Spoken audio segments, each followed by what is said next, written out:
नमस्कार, स्वागत है आपका जनगणमन 24/7 पर, जो कि मेरा यूट्यूब चैनल है। आप उसे लाइक करें, सब्सक्राइब करें। और एक अहम सवाल सबके मन में आ रहा है कि आखिर अनिल अंबानी के पीछे प्रधानमंत्री नरेंद्र मोदी क्यों पड़ गए हैं। उनके पीछे सीबीआई, ईडी लगा दिया गया है और यहां तक कि अब उनके बैंक अकाउंट्स को फ्रॉड घोषित कर दिया गया है। ये खबर सारे न्यूज वेबसाइट्स के हवाले से ही मैं आपको बता रही हूँ। और इसके पहले अगर आपको याद होगा तो एसबीआई ने उनके लोन अकाउंट को फ्रॉड घोषित किया था और अब कुछ ही दिन बाद बैंक ऑफ इंडिया ने उनके लोन अकाउंट्स को फ्रॉड घोषित किया है। और ये बात आज खुद रिलायंस टेलीकॉम ने स्टॉक एक्सचेंज को ये बात बताई है। अब उस पर आरोप क्या है?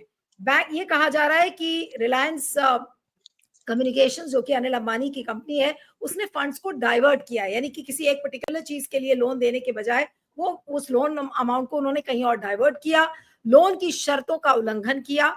और ये बात कंपनी स्टॉक एक्सचेंज फाइलिंग में आरकॉम ने बताई है और ये बात पता चली है। और इसके चलते ये जो सारी चीजें सामने आई हैं, ये इस वजह से सामने आई थी क्योंकि आरकॉम ने के पास एक लेटर गया था बीओआई की तरफ से, और उस लेटर की तारीख थी 8 अगस्त और उनको डिलीवर हुआ है 22 अगस्त को ये चिट्ठी। अपने नोटिस में बीओआई ने ये कहा है कि जो लोन अकाउंट्स हैं of RCom, Anil, Dhiraj Lal Ambani and Manjari Ashik Kacker have been tagged as fraud for an outstanding loan amount of 724.78 crores। यानी कि ये जो फ्रॉड घोषित किया गया है, ये लोन जो आउटस्टैंडिंग लोन है, ये 724.78 करोड़ का है। बैंक ने ये भी नोट किया कि ये जो पूरा अकाउंट था, ये एक नॉन परफॉर्मिंग एसेट था 2017 में, और बैंक वालों ने काफी फॉलो अप किया, लेकिन बावजूद इसके जो बोरोवर्स थे और गारंटर्स थे, उन्होंने पैसे का पेमेंट नहीं किया जो भी ड्यू बनता था। और फिर बीओआई ने भी कुछ इसी तरीके की एक similar notice Reliance in telecom limited को भी दिया है और declaring its amount as fraud. और उनके जो डायरेक्टर्स हैं ग्रेस थॉमस और सतीश सेठ, उनको भी ये नोटिस गया है। और ये जो अमाउंट था, this was related to 51.77 crore. और इसमें जो और बाकी लोग जिनका नाम आ रहा है, वो गौतम भलाई जोशी, दगदुलाई, कस्तूरी चंद जैन, प्रकाश शिनॉय, इन सब के नाम है जो कि कंपनी का हिस्सा है। अब ये बताया जा रहा है कि रिलायंस कम्युनिकेशंस ने टोटलिटी में अगर आप देखें तो रिलायंस कम्युनिकेशन और उसकी सब्सिडियरीज ने कई बैंकों से उधार लिया है 31,580 करोड़ का, 31,580 करोड़। और इस बीच क्या क्या हुआ है, सेंट्रल ब्यूरो ऑफ इन्वेस्टिगेशन यानी कि सीबीआई ने इस पर जांच की है। उनके 2 लोकेशन जो मुंबई में थे, वहां पर रेड्स पड़ी हैं। और ये जो एक्शन हुआ है, ये एक फ्रेश अलेज्ड बैंक फ्रॉड को लेकर है, जो 2,929.05 करोड़ का है और इसकी रजिस्ट्री अगस्त 21 को हुई थी। तो अब सवाल ये उठता है कि अनिल अंबानी के पीछे, हाथ धो के पीछे क्यों पड़ गए हैं प्रधानमंत्री नरेंद्र मोदी? इसका कारण क्या है? क्या मोदी जी पिस रहे हैं, इसलिए अब उन्होंने सोचा है कि इन सारे कॉर्पोरेट्स को पीस डालो? आज इसी पर हम चर्चा करेंगे। हमारे साथ independent media analyst Siddharth Sharma जुड़ रहे हैं। सिद्धार्थ, आपका स्वागत है, thank you so much for joining. और मेरा पहला सवाल ये है कि अनिल अंबानी के हाथ धो के पीछे क्यों पड़े हुए हैं मोदी जी, और मोदी जी की ईडी और सीबीआई? जी देखिए, ये पूरा का पूरा किस्सा बहुत ही दिलचस्प है। मुझे लग रहा है कि ये भाजपा के लिए जब से चंदे का धंधा मंदा पड़ा है, तब से ये क्या कहते हैं, एक नया डर का डंडा चलाने का, ये डंडे का फंदा चला रहे हैं। क्योंकि अगर अनिल अंबानी भाजपा सरकार के अनुसार अगर उनके यहाँ ईडी सीबीआई गई है, इसका मतलब भारत सरकार मान रही है कि वो चोर उचक्के हैं। अगर वो चोर उचक्के हैं तो उन्हीं की संस्था, उन्हीं की कंपनी भारत के लिए राष्ट्रीय सुरक्षा का काम कैसे कर रही है? हमें पता है कि डसॉ करके एक कंपनी है फ्रांस की, जो भारत के लिए रक्षा उपकरण बनाती है। सबसे बड़ा रक्षा उपकरण भारत डसॉ कंपनी से लेता है, उसका नाम है रफाल हवाई जहाज। उसके साथ अनिल अंबानी का हवाई जहाज बनाने के, उसके पुर्जे बनाने की फैक्ट्री भारत में भी है। मतलब एक तरफ आप भारत सरकार कह रही है कि अनिल अंबानी राष्ट्रीय सुरक्षा के लायक भी इतने लायक हैं कि राष्ट्रीय सुरक्षा का ठेका भी उनको मिलेगा। दूसरी तरफ आप ही कह रहे हैं कि अनिल अंबानी इतने बड़े चोर उचक्के हैं कि उनके यहाँ सीबीआई और ईडी जाएगी। तो अगर आप पहले किसी किसी को व्यक्ति को आपने कोतवाल बोला, उसके बाद उस पर चोरी का आरोप लगा दिया, तो सबसे पहले उसकी कोतवाली तो जानी चाहिए ना। अभी तक तो हमने ये नहीं देखा कि डसॉ कंपनी के साथ जो अनिल अंबानी की कंपनी, दोनों मिला के कंपनी है जिसका नाम है डसॉ रिलायंस एविएशन लिमिटेड, ये कंपनी है जिसमें कि डसॉ और अनिल अंबानी की रिलायंस, ये दोनों मिलके भारत में हवाई जहाज के पुर्जे बनाते हैं। और डसॉ वो हवाई जहाज बनाती है जो कि भारत के लिए राष्ट्रीय सुरक्षा में बहुत महत्वपूर्ण भूमिका निभाता है, जो कि रफाल है। तो मुझे यह समझ में नहीं आ रहा है कि अगर अनिल अंबानी राष्ट्रीय सुरक्षा में भारत की मदद कर रहे हैं, तो वही आदमी चोर उचक्का कैसे हो सकता है? और अगर वो चोर उचक्का है, जो कि आप खुद बोल रहे हैं, भारत मतलब भारत सरकार खुद बोल रही है, किसी के यहाँ अपने ईडी और सीबीआई भेज दिया, बैंक किसी को, बैंक मुझे भी नोटिस देता, मैंने भी बैंक से कुछ लोन लिया था, अगर आप 2 महीने ईएमआई नहीं भरी है तो बैंक आपको नोटिस भेज देता है। इसका मतलब ये नहीं है कि सरकार आपके ऊपर चढ़ गई है, बैंक आपके ऊपर चढ़ा है, ये मान रहे हैं।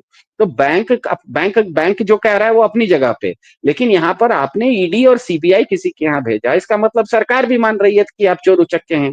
तो जो व्यक्ति चोर उचक्का है, उसको आप राष्ट्रीय सुरक्षा में योगदान उससे कैसे ले रहे हैं, उसको राष्ट्रीय सुरक्षा का काम कैसे दे रहे हैं? इसका मतलब ये है कि ये मामला इससे अलग है, इससे ज्यादा दिलचस्प है, और इसके कई दूसरे सारे एंगल्स हैं। ये एक क्या कहते हैं, मैंने जैसे कहा ना, चंदे का धंधा क्योंकि मंदा पड़ गया है, इसीलिए ये ईडी सीबीआई का डंडा चलाने का एक फंदा, नया फंदा बनाया गया है, ताकि कहीं पे निगाहें, कहीं पे निशाना हो जाए। और भाजपा को जो चंदा आने में कमी आ गई है, खास करके इलेक्ट्रल बॉन्ड, सुप्रीम कोर्ट ने जब से इलेक्ट्रल बॉन्ड को गैर कानूनी घोषित कर दिया है, अवैध घोषित कर दिया है, उसके बाद जो भाजपा के फंड्स ड्राई अप हुए हैं, उसका जो चैनल बंद हो गया है, वो चैनल को फिर से खोलने की ये कवायद है।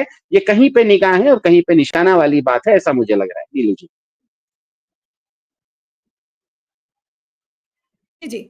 नहीं, लेकिन अब सवाल ये उठता है कि सिद्धार्थ, ये जो पूरा ये कॉर्पोरेट राइवलरी वाला मामला है, ये भी कहीं न कहीं सामने दिखता है, क्योंकि हर एंगल से अदानी को बचाने की कोशिश हो रही है और ऊपर से अंबानी के ऊपर प्रेशर डाला जा रहा है, और सत्ता के गलियारों में किसी से छुपा नहीं है अभी सोशल मीडिया पर क्या हो रहा है। हालाँकि इसकी आधिकारिक पुष्टि तो नहीं है, लेकिन इस बात को लेकर चर्चा बहुत ज़्यादा है कि जो अदानी का बैक्ड चिंतन रिसर्च फाउंडेशन है वर्सेस मुकेश अंबानी का ओआरएफ यानी कि ऑब्जर्वर रिसर्च फाउंडेशन, उनके बीच और जयशंकर बनाम जो डोवल की लड़ाई इस समय चल रही है।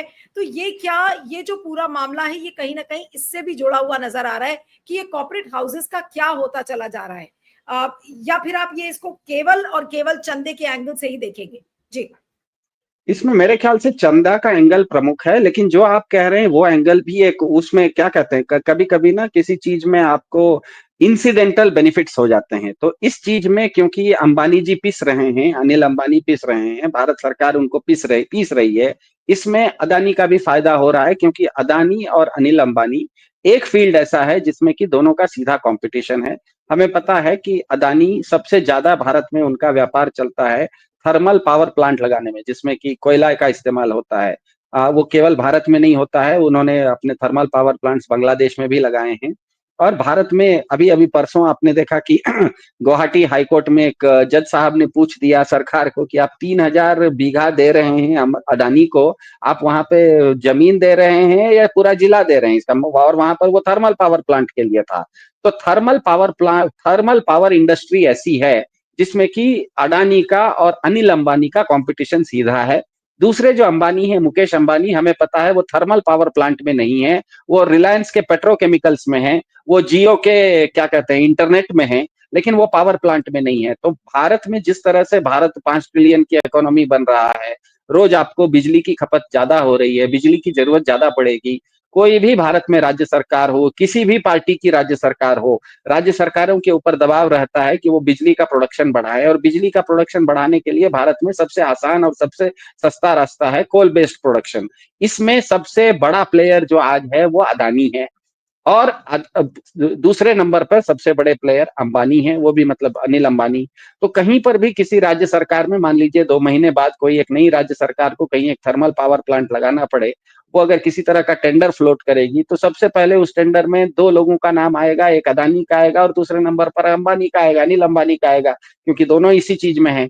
और हमें पता है अदानी जब भी किसी भी राज्य में बिजली का ठेका लेते हैं तो वो बहुत महंगी बिजली बेचने का ठेका लेते हैं। मतलब आप अदानी को ठेका देने का मतलब है 1 यूनिट पर 6 रुपए 7 रुपए सरकारें देती है अंबानी को बिजली प्रोड्यूस करने के लिए। अब सोचिए अंबानी को अगर 6 रुपए में वो टेंडर मतलब टेंडर डाल रहे हैं, और उसी कंपटीशन में अनिल अंबानी भी हैं और वो उसी कंपनी के हैं और वो भी व्यापारी हैं। अदानी तो फर्स्ट जनरेशन मतलब पहली पीढ़ी के व्यापारी हैं। मुकेश अंबानी तो दूसरी या तीसरी पीढ़ी के व्यापारी हैं, तो व्यापार के मामले में वो ज्यादा गंभीर है। उनको व्यापार के ज्यादा क्या कहते हैं नुआंसेस आते हैं, व्यापार के ज्यादा हथकंडे आते हैं। तो मान लीजिए किसी एक जगह पे एक नई राज्य सरकार ने कहीं पे कोई एक राज्य सरकार ने एक नया थर्मल पावर प्लांट का टेंडर फ्लोट किया, तो अंबानी के अदानी के साथ साथ दूसरा क्या कहते हैं टेंडर अंबानी का आएगा, और अंबानी जो व्यापारी हैं उनका टेंडर हो सकता है 3 रुपए पर यूनिट में आ जाए। वैसी स्थिति में तो अदानी के हाथ में आया हुआ कॉन्ट्रैक्ट चला जाएगा। तो इस पूरे मामले में अदानी भी हाथ धोते हुए दिख रहे हैं, ताकि एक इनका जो क्या कहते हैं सबसे बड़ा कॉम्पिटिटर है वो ऐसे ही निपट जाए, दूसरे किसी मामले में हो लेकिन निपट जाए। तो निपट जाए तो उनको कोई दिक्कत नहीं है। लेकिन इसका मेन एंगल जो मुझे अभी भी लग रहा है, ये मुकेश अंबानी तो केवल एक दिखावा है। मतलब ये कहीं पे निगाहें और कहीं पे निशाना है। मुख्य बात यह है कि बीजेपी को इलेक्ट्रल बॉन्ड के अवैध घोषित होने के बाद उनको पैसे आने की जो चैनल था वो बंद हो गया है। वो पैसा फिर से वो चैनल को खोलने के लिए ये अंबानी को एक नजीर बनाने वाले हैं। उस नजीर से बाकी जो उद्योगपति हैं जो अभी तक चंदा देना बंद कर दिए हैं, वो अब डर से चंदा देना शुरू करें, इस तरह का एक कोशिश लग रहा है मुझे। कुल मिलाकर आप देख क्या रहे हैं कि क्या अनिल अंबानी के क्योंकि अब दो दो अकाउंट से लोन जो इनका आउटस्टैंडिंग लोन था वो फ्रॉड घोषित कर दिए गए, तो कहीं ऐसा तो नहीं कि अनिल अंबानी का भी देश छोड़ के भागने का इरादा हो, क्या पता वो भाग जाए, या फिर आपको लगता है कि नहीं एक अंदरूनी सांठगांठ है इस और ये पूरा एक नाटक है, एक तरीके से जो अनिल अंबानी पर शिकंजा जो कसा जा रहा है वो एक नाटक है? देखिए बच्चे हम लोगों के घर में टीवी देखते हैं, WWF होता है जिसमें कि मेली कुश्ती उसे बोला जाता है, उसमें उसमें नूरा कुश्ती उसे बोला जाता है। ये फिक्स्ड मैच मुझे लग रहा है, क्योंकि एक तो ये कि अगर अनिल अंबानी को भारत छोड़ के भागना ही था तो पहले भी भाग जाते हैं, अभी तक भाग गए होते, अभी तक वो रहते नहीं यहाँ पे, वो आराम से चले गए होते। विजय माल्या जैसे लोग अगर जा सकते थे, नीरव मोदी जैसे लोग भाग सकते थे, ललित मोदी जैसे लोग भाग सकते थे, मेहुल चौकसी जैसे लोग भाग सकते थे, तो ये सब तो क्या कहते हैं औकात में अनिल अंबानी से बहुत नीचे हैं। वो लोग जब भाग सकते थे तो ये तो कब के भाग गए होते, ये नहीं भागे। दूसरी और सबसे आश्चर्यजनक बात यह है कि अगर आप किसी व्यक्ति को फ्रॉड घोषित कर रहे हैं, उसके घर पर जाके आप ईडीआई सीबीआई वगैरह डाल रहे हैं, तो अभी तक आपने उनको अरेस्ट क्यों नहीं किया है? आप केवल उनके घर पर जा रहे हैं आ रहे हैं, इसका मतलब ही है। तीसरी और सबसे प्रमुख बात कि आप अगर जिसको चोर बोल रहे हैं, जिसके घर पर ईडी सीबीआई भेज रहे हैं, वही आदमी राष्ट्रीय सुरक्षा का भी काम कर रहा है। अभी तक तो भारत सरकार ने ये नहीं कहा कि ये कॉन्फ्लिक्ट ऑफ इंटरेस्ट है, एक चोर आदमी भारत की राष्ट्रीय सुरक्षा में काम नहीं कर सकता, वो कॉन्ट्रैक्ट हम कैंसिल कर रहे हैं।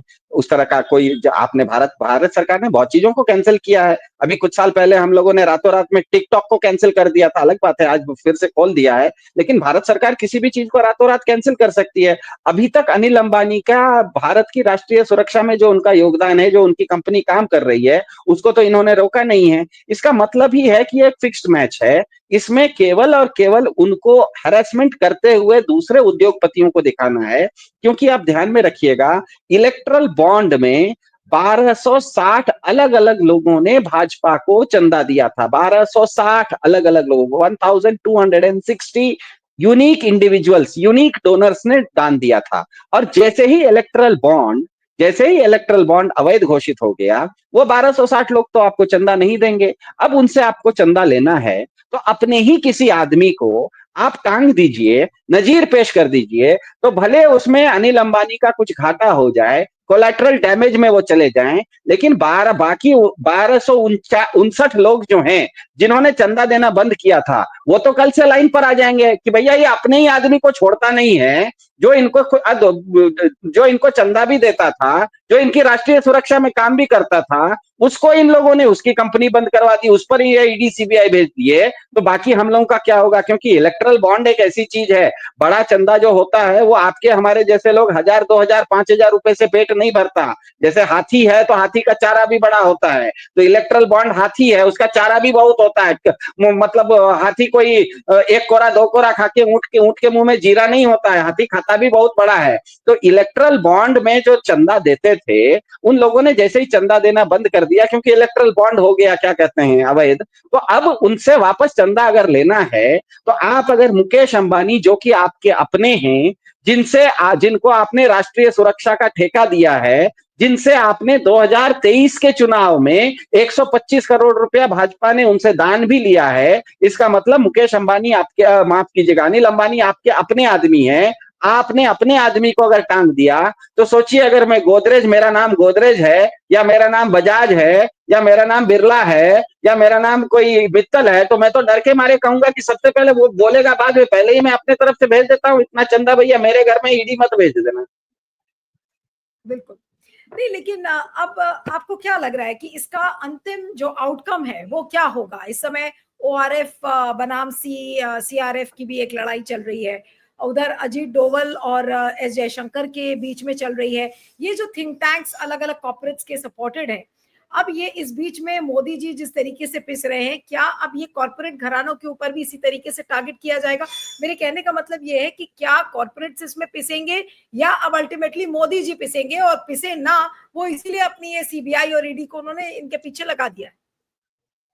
मेरे ख्याल से इसमें कॉर्पोरेट्स नहीं पिसेंगे, क्योंकि कॉर्पोरेट्स जो दान देना बंद किए हैं, वो दान को वापस चैनल खोलने की बात है। कि आप 2023 में आपने, जैसे मुकेश अंबानी ने 125 करोड़ रुपए दिए थे, तो बाकी लोग भी जो 1260 लोगों ने 6000 करोड़ रुपया दिया था, तो मतलब एक एक आदमी ने 5-10 करोड़ रुपए देने का था, जो कि बंद हुआ था। तो इस तरह का डराने धमकाने से चैनल खुल जाएगा, और वो जो उद्योगपति हैं वो अपना देना शुरू करेंगे। लेकिन ज्यादा बड़ी बात यह है कि इसमें उद्योगपति नहीं पिसेंगे। मेरे ख्याल से इसमें मोदी जी का इमेज और भाजपा सरकार की नीतियां बहुत बुरी तरह से पिसेंगी। क्योंकि आपने 10 साल तक तो सीधे सीधे आपने क्या किया, ट्रंप के साथ अपनी दोस्ती बढ़ाई, अमेरिका के साथ दोस्ती बढ़ाई। सबसे पहले जाके ट्रंप के साथ किया कि अब की बार ट्रंप सरकार की आपने बात की। उसके बाद ट्रंप साहब को भारत में बुलाया, जिस समय कोविड का लॉकडाउन था, दुनिया भर में लोग एक जगह से दूसरे जगह नहीं आ रहे थे, आपने पूरे ट्रंप साहब और उनके महकमे को पूरा लाव लश्कर के साथ बुलाया और नमस्ते ट्रंप किया। उसमें उसके उसके उसके एवज में भारत में पूरा कोविड फैला, वो अपने जगह पर है।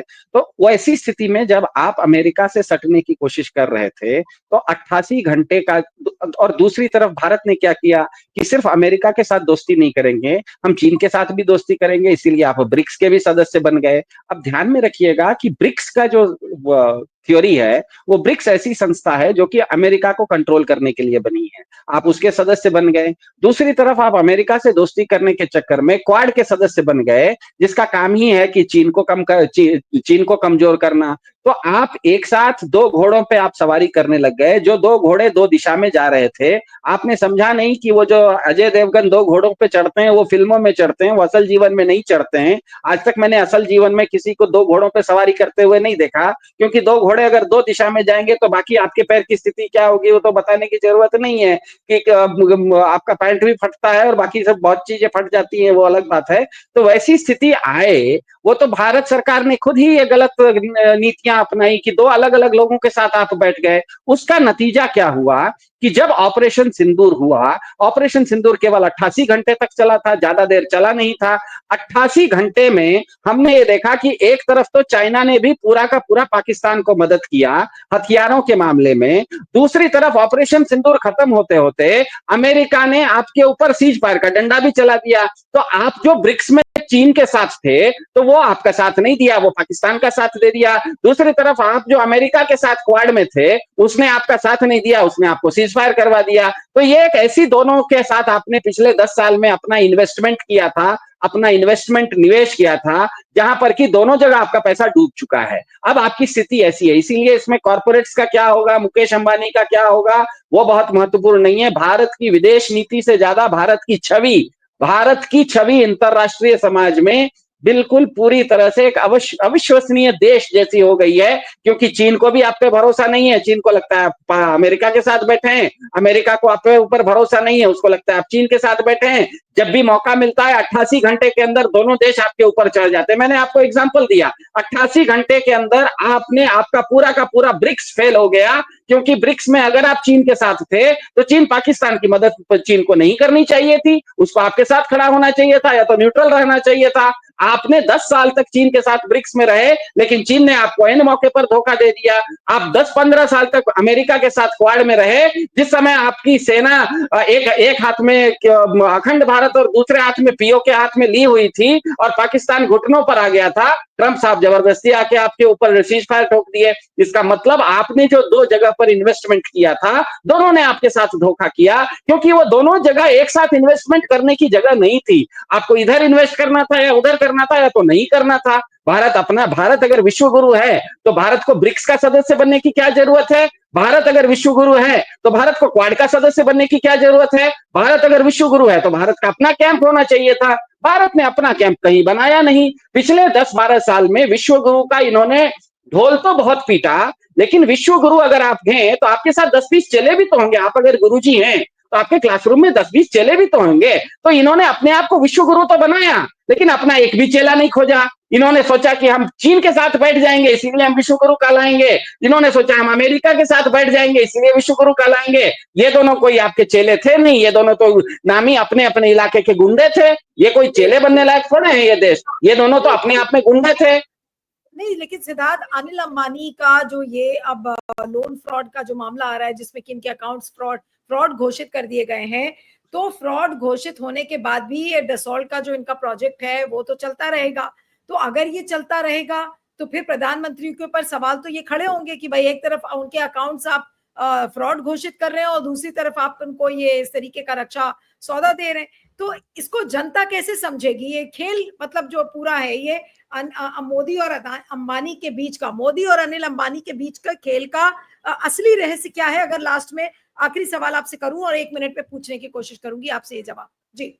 असली असली रहस्य मैंने बताया ना कि 3 चीजें हो गई पिछले साल। पहला हुआ इलेक्ट्रल बॉन्ड, जिसको सुप्रीम कोर्ट ने पूरे तरह से निरस्त कर दिया।